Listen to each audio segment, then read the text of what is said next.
Let's move to our first guest this Monday morning on Shine, and of course it's been a pretty difficult year right the way around the world economically, but bringing things down to us as individuals, what happens if you suddenly lose your job or indeed suffer any of the other consequences of the downturn in the last year?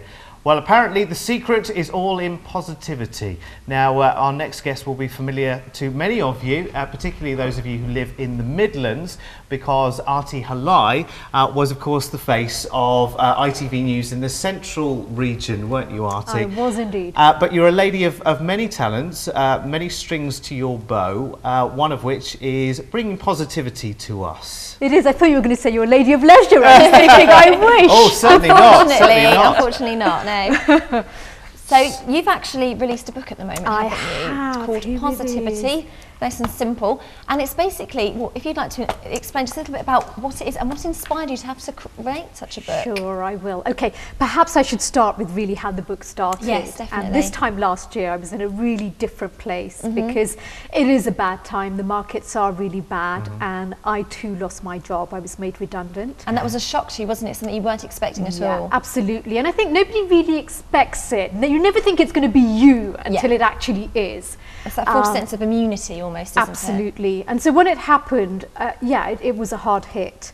And I think, and this is what I'll say to everybody, there is a grieving process that goes with that, but you can't sit and wallow for too long. I think you've got to have a cut-off point. It's all about keeping things in perspective, isn't it? And realising it's not the end of the world. Absolutely. So I think kind of come the new year, I just thought, right, enough's enough. What am I going to do? And I had a business, a little business that was a hobby that I started, and I thought, okay, I'm going to focus on that and grow it. It was something that I enjoyed doing. It's a training company. I really wanted to work abroad. For years, I've always wanted to work abroad, and here you go, I'll reveal it. I wanted to do the travel program for years. That never happened. Brilliant. News and current affairs was my background. So I thought, you know what, okay, I'm going to do a stint abroad somewhere. And then the third thing was really to write the book. And I never, ever, ever, I go against the grain of every journalist here when I say this, wanted to write a book. But my husband said, you know what, you've got a business, you teach a lot of good skills, you've got all the knowledge to write this book, why don't you write it? It will help your business and it will help raise your profile. And if I'm being really honest, they were the two things that really inspired me to write the book. And you're an NLP practitioner anyway, aren't you? Just explain, just for those people who don't know, because people hear these acronyms and kind of think it's something completely and utterly different. Just explain to us briefly what NLP actually is. NLP stands for something called neuro-linguistic programming. And it's really all about the study of our behaviour and how we communicate with ourselves and others. And the neuro is really all about sort of the mind and the way the mind makes the patterns. The linguistic is the language we use, and we use both kind of verbal and non-verbal. And then the programming basically says in a way that you can reprogram yourself to think in a different way, to change your behaviours. And that in a nutshell is what it is. We were saying earlier, weren't we, particularly in relation to what you've just said, when someone faces either the constant threat of maybe unemployment and then of course the financial hardship that comes with that, actually even if you are employed, the constant, as you were saying earlier, the constant drain of keeping on top of everything financially, the way we think about that and the way we cope with that can often be two utterly different things that we can almost re-teach ourselves, if you like. That's what you say, isn't it? Yeah, I mean, for me, I always like to keep things really simple. I think we make things really complex, and nothing in life is ever complex or should be. My philosophy in business, and I have two now, I set up a second business this year, is really earn more and spend less. If we're talking about health and being overweight, then it's eat less and exercise more. So it's quite an easy to digest philosophy, isn't it? It really is. And I think if you break things down, that's what you'll get. You'll get the real fundamentals and the basics. You might not like it, but that's the reality. Well, that's the thing, it's always facing the truth, and people often have the ostrich philosophy when they bury their heads in the sand. But actually your first chapter deals with fear, and that's something that we can all relate to. We might not want to admit we've got the fear, but in fact we do have it on varying different levels. Do you find that that's something that holds people back a lot? Fear, I think, is probably what cripples most of us. And my very first chapter in this book, you asked a little bit earlier, what is the book about? And there are 30 simple lessons in this book. And the first one is fear, because my fear was actually writing the book. And that was just one aspect of it. Then it was like, well, is it going to be good enough? And who's going to read it? And we create all these excuses. And what I say is just confront it. Just get on and take some form of action for that one thing that you're really fearful about. And it doesn't matter what it is. And often that could be an ambition. Absolutely. It can be anything. It can be absolutely anything. It could be a phone call that you've been putting off for ages.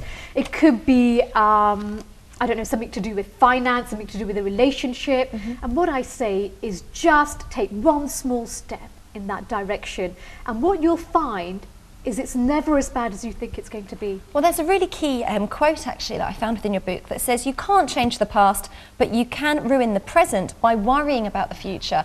And I think that's something a lot of people get caught up, isn't it? It is all this fear, it is all this worry and anxiety, but you just have to take stock and think actually sink or swim almost, and you know, you've got to move forward.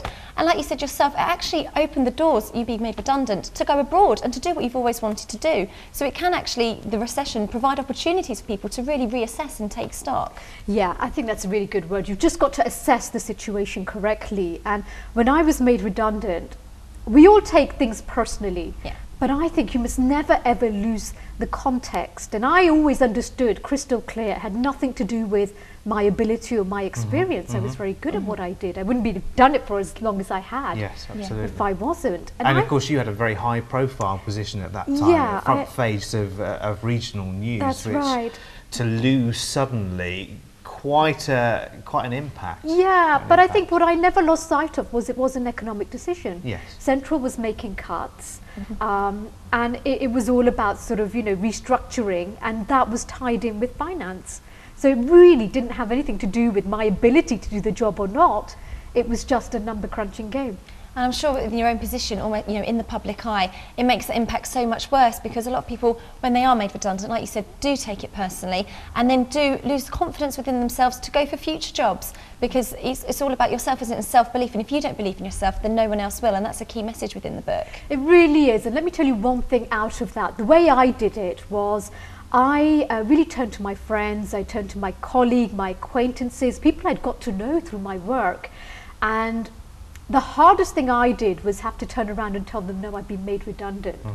But remember I was saying about fear, and just kind of deal with that and get it out the way, and it becomes easier. Yeah, because there's no shame attached to being made redundant, and that's something people need to remember. Exactly, and unfortunately that word redundant does have a lot of negative connotations. Absolutely. It's changing slightly now in the current climate, because of course so many people are facing it. It's so much more common now, isn't it? Absolutely, but what I would say is just turn to those closest to you, because they'll really remind you about who you are and what you're about, and that's probably sort of an ace card. Arti, I can't believe time goes so quickly. We're already nearly running out of time. I just want to, I mean, I want people to see the book, obviously. Sure.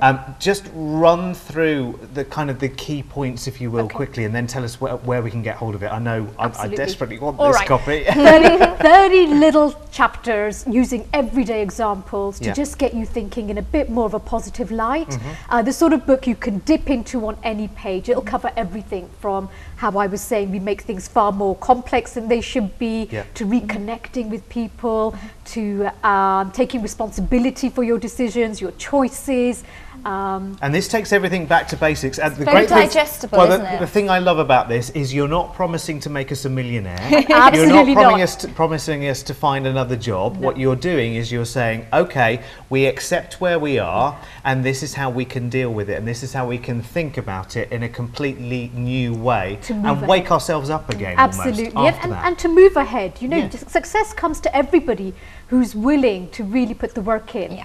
And that's the bottom line. So I'm not, you know, maybe you will be a millionaire, and hats off to you, but what I say is take stock of what the moment is about at the moment. So there's no quick fix, it's all down to you and how you approach Exactly, and deal take with one day everything. at a time. Just take one day at a time. Fantastic. Arti, thank you so much for Okay, joining where can us you get this it from? morning. I have to quickly tell you the implications of my name. Yeah, definitely. Okay, you can get it from my website, Yep. www.ahaction.com. Yep. or Amazon and all good bookstores. Yep. Brilliant. Well, thank you very much. We've each got a copy as well, so I'll be looking at that this evening. Thank you very much. We'll put all the details on our website, of course, as well. Arti, brilliant. We could talk all day. We could have the whole hour just talking about be positive, positivity. isn't it? Yeah, absolutely. For It's a good Monday start morning. for Monday. So there's the book, Positivity, from ahaction.com. All the details, of course, are on our own website.